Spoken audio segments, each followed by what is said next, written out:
There was still some early morning mist, so we must have got off the ground about 6 o'clock. We were in the air until about 2 p.m. before we crash landed in the Mediterranean. There was very little flak and very few fighters during the bombing run. In fact, I didn't see any fighters during the bombing run, but it was about 50 miles before we got to the target where the fighters and flak were really bad.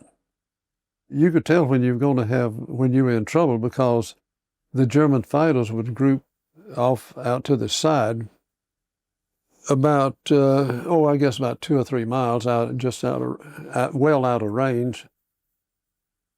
Once they were formed up to whatever criteria they had established for themselves, then they started in on us. Sometimes they would form a group. I don't know whether they did it this day or not, but they also had tactics where they'd have another group off to our left, and they would alternate coming in. And they varied their tactics a lot. For example, the one on the left would come in and shoot at us from the top, and the ones from the right might shoot at us from underneath, from the side and the underneath.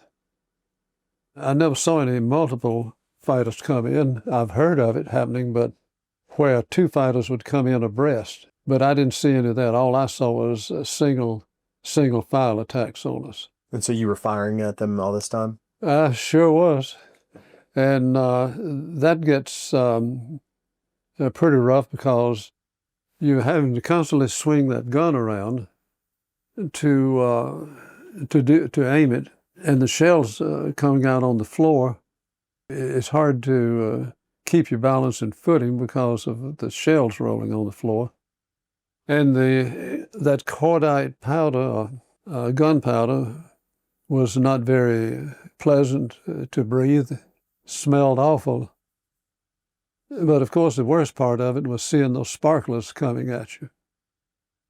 And did you ever feel you hit any enemy aircraft? The tail gunner said that I got one. And this was, our training was so poor, I don't think I ever hit any coming in on deflection shots.